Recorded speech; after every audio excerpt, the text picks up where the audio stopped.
Hello, everyone. I'm Michael Scott, Chief Revenue Officer for Optik. Delighted to be here today and hitting in the cleanup position with the first week of baseball upon us.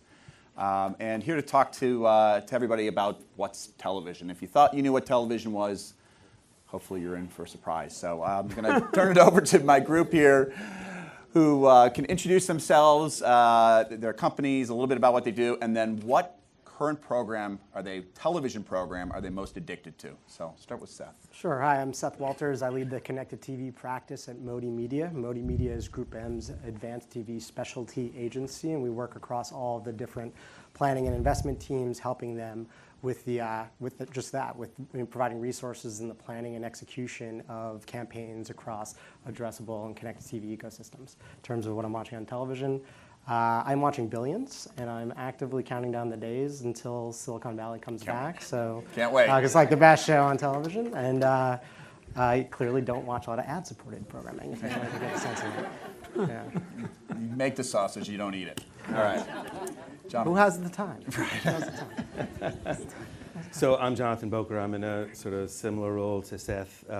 So I head up a small group center of excellence around what we call precision video. Kind of moved on from the advanced TV term because That's nice. I like I think if you say what's the definition of TV anymore, can't really define it. It's a very difficult thing to define. So we're more about precision video and bringing targeting and addressability to all of the different channels or platforms that Seth talked about. Addressable TV, what I like to call audience index TV instead of programmatic, because it's not programmatic, and connected TV, OTT, another place where we have a difficulty on the term, right? Which one is the appropriate term? There's no sort of agreed upon term that we use for that. And again, providing guidance and consultation to all of our teams to help them invest in all three of those. Great. What are you binge watching now? What are you addicted to? I don't know. So I would say, in terms of addicted to, the show that I watch pretty much every day is Pardon the Interruption on ESPN. Love those guys. Yeah. Very good. Mr. Steuer. Hello. I'm Jonathan Steuer. I'm the Chief Research Officer at Omnicom Media Group. I'm enjoying my last 2 months of being able to say I'm a bride in agency land, because I'm, almost 12 months in. Is the honeymoon over yet? I don't know, man. That's a long honeymoon. You sound like you've been there for I'll get a while. back to You're a veteran by now, right? Yeah, it's something like that. I've been around the block a couple of times or something. Spent some time at TiVo and at AT&T before that doing set-top box data nerd things. So I'm really have a couple of different hats, though I rarely wear hats.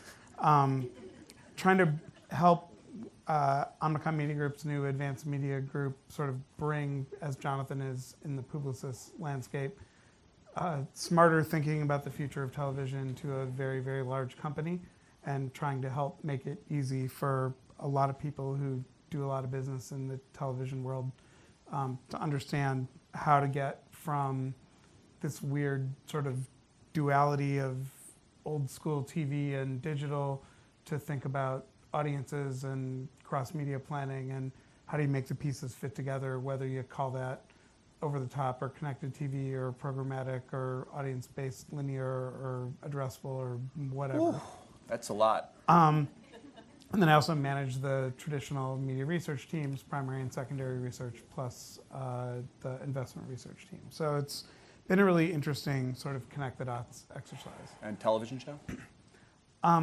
Well, so I was thinking about this, and it kind of depends what you mean by television show. That's a great place to start. So if I get to pick, sort of any video that I'm watching right now, I'll give you, I'm back on Homeland. And I gave up for a while, and I'm totally back this season. I quit on it after episode 2 this year. I said no more. I understand. You'll talk me back into it. We'll get a drink afterwards, and you'll talk me back into it. I'm happy to do that. In terms of cable, I'm going to go with Unreal, and I hope none of you watch it because it's terrible, and it's guilty pleasure, and my worst confession, and please don't report me for this, my 15-year-old daughter's now watching it with me. And on broadcast television, I'm going to go with Designated Survivor this season. Fantastic. But maybe it's just because I watch too much 24. Yeah. Well, that's good. I never watch TV. Good breath. So TV, let's start there. We'll start with Mr. Steuer. How do you even define? I mean, it's no longer the piece of furniture that was that I grew up with the 3 to 5 channels that you had to kind of. I don't know. You could get the Milwaukee channel if I really kind of tuned in. Really? Yeah. All of them, or just Yeah, WTMJ? just channel 4. Just the one.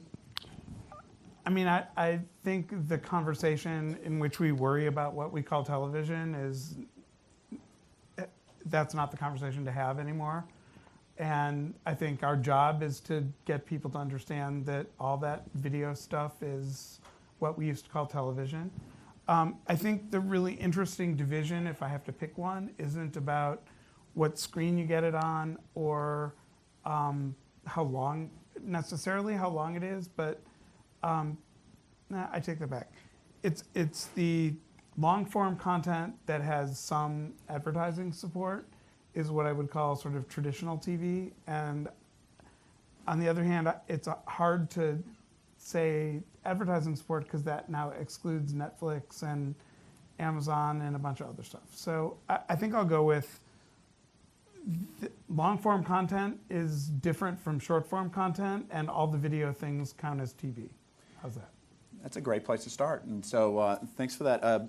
There's so many, we mentioned addressable and connected and, everything that comprises kind of this new world of TV. Kind of help everybody in the room, Seth, of kind of how do you kind of figure out, and tell us kind of the similarities and differences between all these kind of buzzwords. How do we figure it out? How do you kind of how do you sort through all those different stuff? Trial and error? Trial and I don't know, error. for the most part. It's funny. You're talking about the definition of TV and how do you define it in the right terms to actually describe it. And I've been having this conversation a lot lately, particularly in environments like this with thought leaders within the sort of television ecosystem from the broadcast side of the business, ad tech, advertising agencies. And the one thing that is certain is that no one agrees on the definition of television. They do say things like sight, sound, and motion, and what is truly addressable, or how do you define programmatic. There's a lot of different descriptions for that. And by the way, I'm guessing that any definition benefits their business the best. Yeah, right? I mean, the one thing that everyone agrees happen? is that gas station TV is not television. Hopefully there are not any no executives saw from him gas leave. station TV here. My big takeaway in these conversations, because I do want to touch on it, whether it's long form or short form, there's a lot of discussions of like, well, what is short form, what is long form, how long is long, how short is short, whether it's professionally produced content or user generated. The big takeaway, aside from the sight, sound, and motion, which most people kind of agree on, is that it's user initiated. And that's really crucial, particularly if you're an advertiser and you're trying to reach someone. Really what brought that even to the sort of forefront of this conversation, and not to do with gas station TV, because that's not, user, it's just a loop, is a lot of like the feeds, right? Everything is becoming feed-based. And video comes to you, and maybe it runs for a couple of seconds, and is that content? That's video, it's on a screen, it's delivered to you, there might be ads in front of it, it could be professionally produced long-form content, it could be from Hulu or someone else like that. And from an advertising perspective, it's really difficult to grasp with how many different channels there potentially are. So, whether it's connected or addressable or video neutral approach or total audience, it's really about thinking about channel allocation and frankly, figuring out the best way to reach your advertiser, reach your potential customer or your existing customers in a way that it makes sense, is driving the brand's business forward. Yeah, and I guess that's always a great place to start with the ends in mind, right? So in this world today, Jonathan Bokor, how do you kind of plan and how do you plan for this? I mean, how has it changed the way that you've done your media planning, your recommendations, and your counseling of the brands when you've got all these different channels? And when we say channels, we're not talking about channel 2, channel 5, channel 7. We're talking about the different distribution paths that you could bring content to, and therefore advertising. Yeah. I mean, that's a hard question to answer, and I think it's going to vary. It will change next week. Yeah, I mean, and it will, and you'll get it just like you get a different answer on, well, what's the definition of TV? You'll get a different answer from each planner that you talk about, right? So I think that there isn't a unified answer to that question. It's going to vary. To me, I think it's really kind of important it's really not so important what's the definition of TV. What I think differentiates is what is the technology platform that supports that form of viewing, and how can you bring precision to that platform? So for example, desktop is very different than mobile, which is very different than OTT, and that's very different from the traditional TV architecture. So those are the things that really define how you can approach the person who's viewing that, much more so than is it TV or is it video. You can't, on traditional TV, linear TV, you can't really target unless the technology is in place to do that in the form of addressable TV. Whereas the digital platforms are much better suited to bring that precision. But again, it's different. Your identifier is going to be different on desktop versus mobile versus OTT, and that's going to drive how do you bring that precision. So when you talk about planning, I think that many of our planners don't really think in those terms, but I think they really need to start thinking that way, because even though we like to think, oh, well, we're just going to do cross-platform, that's really hard to do, especially when you're talking about the linear TV platform, which was built on technology that is 50 to 60 to 70 years old. It's just not designed for what we're doing today on these new digital platforms. So I think a lot of the technology really defines how you can reach viewers in the way that you can reach viewers. Yeah, it's very interesting. I mean, Jonathan, from your perspective of trying to, and we've talked about this in your office, about trying to build out the measurement model, and you've got some panel-based and some census level-based and ACR and all these different things. I mean, talk to us a little bit about just how you kind of see the world, and how do you get a good grasp on what's being delivered for that client, for that advertiser? Well, it's a good question, and it's a hard question. I think. Did you guys think you were getting easy questions tonight? No. Apparently I gave them to you in advance, by the way. But I mean, I wish the world had made it easier to answer that question. Okay. I think where we are so it's not my question that was hard. I got it. Yeah, it's the bigger question. Got it. I don't feel tricked. Not yet. Not yet. Okay, go ahead. I'm waiting for the coming. Undisclosed. It's coming. The non-disclosed part of the inventory. Yeah, there was a page 3 you didn't see. But I mean, look, if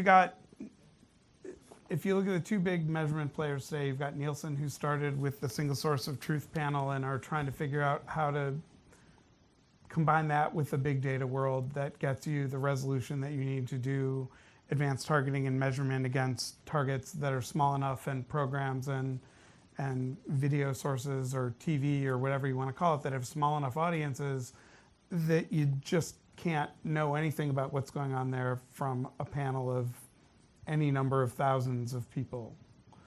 And on the other hand, you've got ComScore coming from a census world where at least the numbers are big enough that you can start to get that resolution. But in the multi-platform, multi-source, all the things world that consumers are consuming content in today, you have no calibration about what individuals are doing and what their media diet's like, and how do you connect all that data that comes from devices and make it map to what actual humans are doing in their actual lives. And so I think you've got sort of two big forces now who are coming from opposite sides and eventually meet somewhere in the middle to come up with a story that looks like the future of ratings. And on the other hand, which I guess has to be a whole other dimension because we've defined a dimension now, so we're in the Z plane or something. You've got impression-based world that really at the end of the day cares less about what are the ratings for a particular piece of content, because that's an artifact of a content-based, a world that's all based on content, and toward one that's about impressions and did you hit the same person on multiple platforms with the same campaign. And the reason you want to know that is to figure out what they did later, which tells you whether your campaign worked or not.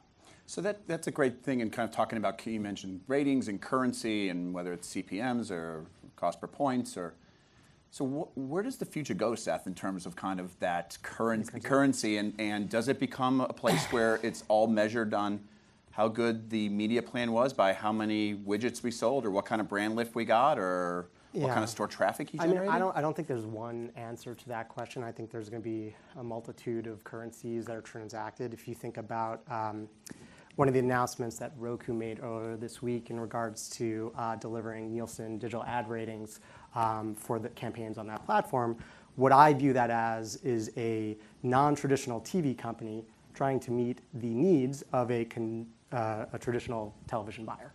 And they also do audience buying, and so do most sellers in the space that can transact on different types of currencies. And what works for one advertiser might be fine if it's being transacted on how many cars you've sold or how much share you're able to shift from a competitor.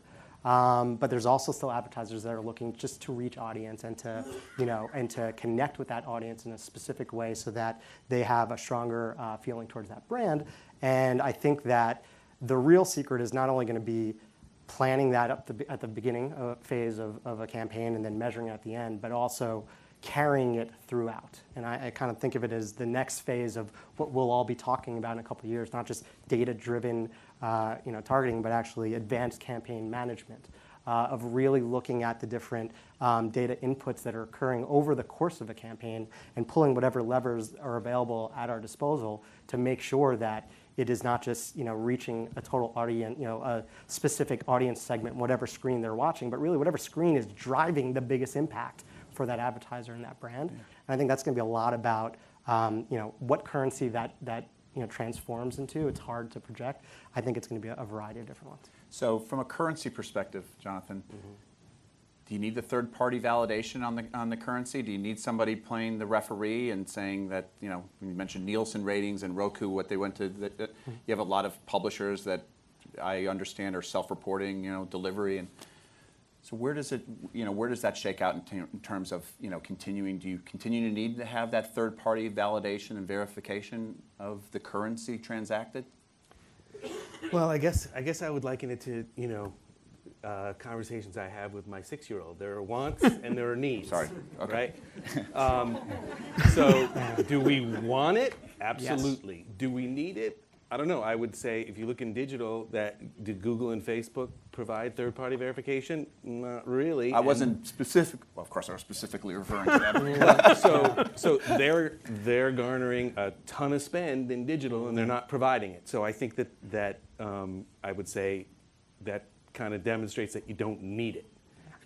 It's a want, and if what a media owner is offering is such that it brings a lot of value that we and our clients believe justifies not bringing us certain other things, then we're going to buy that. So I think what's great about it, and when you talk about currencies and how we're going to measure it, the good thing about what's happening is that we're getting more tools that we can bring to our clients, right? When you look at the old world of age sex demo television, it's a hammer and just whatever, it's a screw or a nail, that's what you got, so that's what you're going to use. And now when you talk about audience versus mass demo buying, well, now we have two different ways. And so you also look at attribution. Are you going to look at, did somebody buy the widget? Did it drive a brand metric?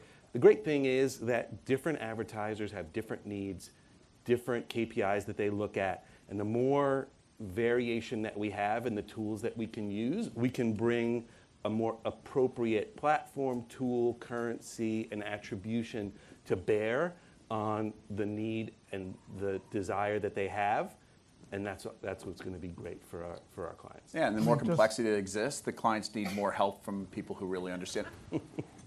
I'll go on the road with you for a little bit. We'll do that one. Just to build on that, I think it is a want, not a need, and I think we would all be well served for there to be the opportunity for any media execution to have transparent third-party auditing so everyone's comfortable that they got what they paid for. But I don't think we need to stay in the world where that's all based on one unified set of metrics. So the currency isn't a thing in the future. But on the other hand, some auditable bit trail, whether that's blockchain future scenario or an auditor like we heard about ComScore for Google today or some combination of those things, I think gets us most of the way to where we need to be. But let's be clear. If there are two options and one of them offers third-party verification and one doesn't, it's clear that the third-party verification wins. Right. It's just when Right. there's a there's difference in what the total offering is. It really is in the context of, well, what are the other factors that are available? That's right. And It's clearly, how never important it is the only- verification needed? I mean, if it's designed around some sort of response, or where you got the measurement is in a real world metric of traffic lift or sales lift or brand lift, then the campaign goals could be delivered by that, and you still have, in a sense, third party, but Right. I mean, it's in certain cases. Well, for example, Facebook and Google bring a ton of data that's very very accurate or deterministic. That might trump third-party verification. Right. But for some clients, maybe it doesn't. There's no uniformity. It really is based on what type of product or service does the client sell and what's important to them and the people who are making the decisions. I mean, there's a lot of factors that go into it, but it's not a must-have. So I know we had 2 sponsors who paid for this cocktail party that's about to start here, so I'm going to wrap it up with a couple fun things. First thing we're going to do is a speed round of word association or phrase association, because I didn't just make it one word. So I'm going to go right down the line. You don't get to hear his, Jonathan, and then you're not going to have to. There's no So cheating. everyone's getting their own word, okay? So I'm going to start, and then I'll get to the next one. First word that comes to your mind. Don't think. Walled gardens. Facebook. All right, that's easy. User generated. Low quality. Ooh. Audience based. TV, but only because that's stuck in my head. Yeah. Blockchain. I don't really have an answer for that. That's what I would have said too. Yeah. That's honest. That's good. Measurement. Super important. Premium. I'm just going to say TV again. That's the right answer. You're giving him the easy one. So I know. Blockchain. To be honest, he did ask Go for the easy blockchain. ones. Just so you know. All right, last one, kind of fun. Make a prediction that in the next 18 months will be both front page news and is likely to happen. I'm not going to start with you because I can tell you need to think about it.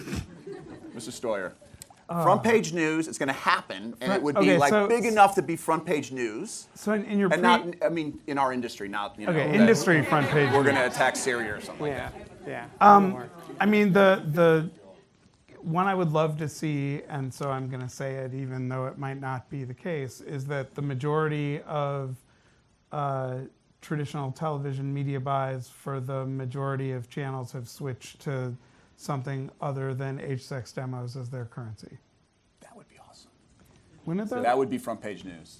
What's the time frame again? 18 months. If you want an extra 2 months, Okay. it's on the house. But I don't know if it's 18 months, but Netflix takes ads. that's a good one. Yeah. I would revise that, but won't be mine. Okay. It's just I think they might introduce a different type of product that could have ads as part of it. I don't believe that Netflix will introduce ads into Netflix outside of the trailers. But just quickly, 10 years ago, or maybe it's a little longer, did you believe that there'd be ads before the movie? Yeah, I guess. So. Yes, but I lived in England. Yeah. I didn't. I think I will focus on not the demise of. I'm going to base this off of what happened today with Comcast. I think that the only major MVPDs in this country, there's going to be a ton of consolidation, and the only ones are going to be the ones that have some sort of telco offering, in addition to broadband. Yeah. That was my number 2. Those are big ideas. He stole my. He did steal. Not really. Not really. Not really. This has been great, guys. Thanks for the candor. Thanks for the jokes. Thank you, Michael. We'll have more Thank you. conversations out there. Thanks, everybody, for joining us tonight. Please join us for drinks out in the foyer there.